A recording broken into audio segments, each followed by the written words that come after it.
the next thing is stencils, and so I've brought 3 stencils out this time. I've lost Annie. Is she in here? She's there. Stuck.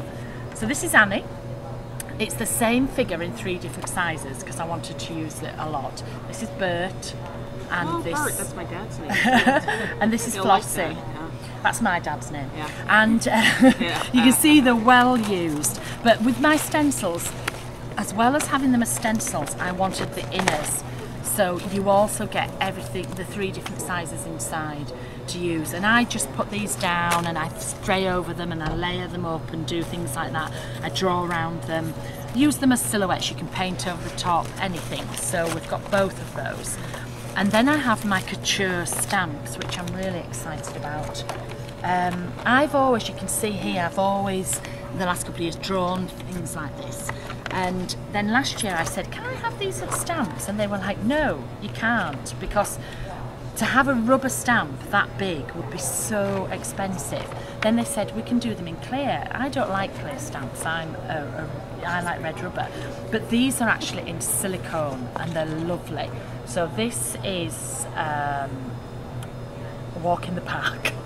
This is Night at the Opera. And this is Man About Town. And the difference between silicone and polymer, this is the type you would have if you're having your boobs done, you would have silicone in. It's the quality, I'm sorry about that, but that's the only way I can describe it. I'd rather have loads of stamps personally than spend the money, but it's the quality of them. You know, with a lot of polymer stamps and you lift it and then you can't pull them off the thing, or they snap or they tear, so that's not going to happen with these. Yeah, and then I have 3 of those, and then I also have them. I was sending the artwork off and I just made them small and I was like, oh, quite, because I always work in journals or on big tags, but I thought I like them small. So you can see up here where I've done some cards, and I really enjoyed doing those, which I didn't think I would. So there's one set as well with all of them on. And then I have my, and then the next problem was, wonderful stamps, we don't have a block big enough. So we had to make a block to fit them. And people have always said, why don't you come out with your own block? I don't need to, I use Tim's. We only come out with something if there's a gap there, we haven't got it. So this is my new journal block. As well as being a block that's big enough for all the stamps, we thought we'd make it a bit more useful, because I like products that do more than one thing. So it has the curved edge here, which you could use to cut down the side of, there's one. You can do things like this. So you can cut down the side. You can also use it as journaling lines. Which way? Sorry, which way? There. So you can see here I've stenciled, and then I've just taken the block and I've just drawn the different lines on there. You can use it as a border. See here. So again, I've just drawn the border. So it's been really useful. I've done like journaling lines in there as well. We've also put a ruler at this side. It's only 9 inches obviously, because that's only how big it is. But I always lose rulers. Why are rulers always thin? So now I can find it. The reason it has 2 holes at the top is the 2 holes are the same size as my stamps. I don't have stamp storage because I just think your stamps should be out there all the time to use. I use big book rings. So I have all, 6 in a book ring, so this will fit in there as well, then you can just flick them round. So that's the journal block, which I'm excited about. And then it wouldn't be complete without some of my rubber stamps. So I have 6 red rubber stamps, manufactured by Stampers Anonymous, as usual, because they are the best. This is Munster Mash. So people said, again, you have lots of girly things, so I've put some boy things in really. So we have the Munster Mash, so we've got some Munsters and some eyeballs, and you can see in here, sorry, is it this one or is it that one? This one.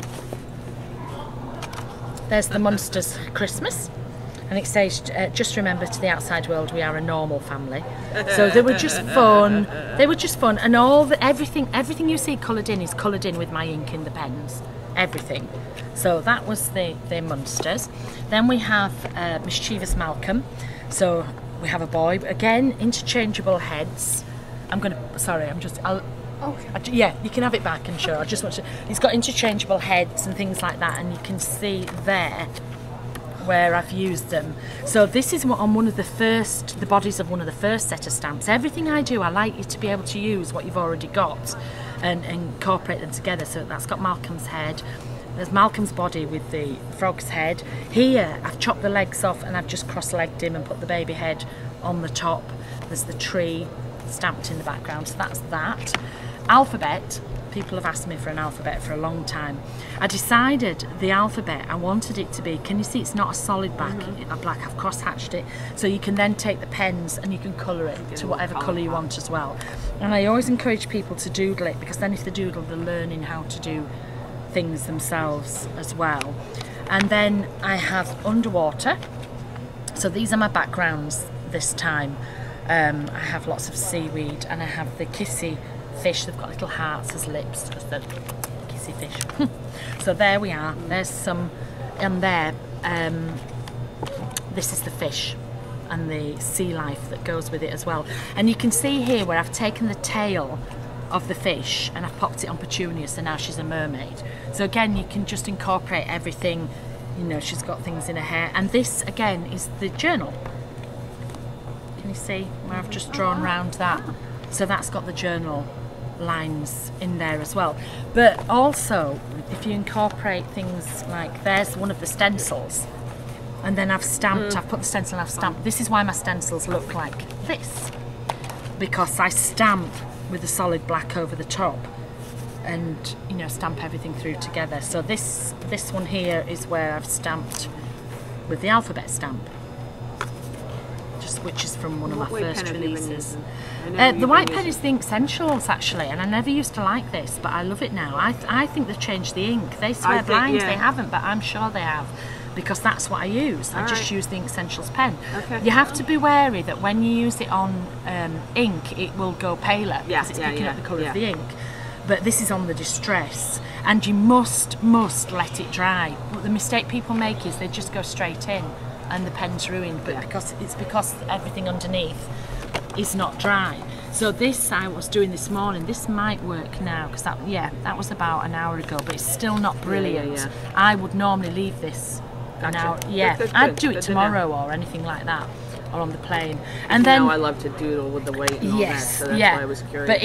But you think it's dry, but it's not. It's not totally dry. And then it wouldn't be complete without a set of my snarky sayings. I love those. So I think I've excelled myself this time. I have things like, I don't like morning people, or mornings, or people. So I'm exhausted by how stupid everyone is getting. And mostly I just sit around all day being fabulous. That's what my family think I do. And she just sits around all day being fabulous. Some days, you know, I'm not up, like today, I'm just slightly marvellous. I can't be fabulous today when I'm poorly, but so that's the collection. That's what I've brought out this time. And it's always important to me that everything I bring out goes with everything I've already got. I have a store myself, and I'm always conscious of the fact that if you bring out too much, where do you put it? Where do you put it in the store? If there's too much that you're confused, your customers are going to be confused as well. So they come in, they're like, oh, I don't know what to do. There's 6 colours. They'll either buy all 6 to go with the ones they've got, or they'll buy 3 this week and 3 the next week. So that's what I try to do. I try to show them that, you know, this goes with what you've already got, so it all eases in. Building blocks. It is. It's building blocks. It's things like that. And again, I think it's very important that they know the stuff that they've already used. They can still keep using. They can still keep using it with the new stuff and incorporate it in. So anything.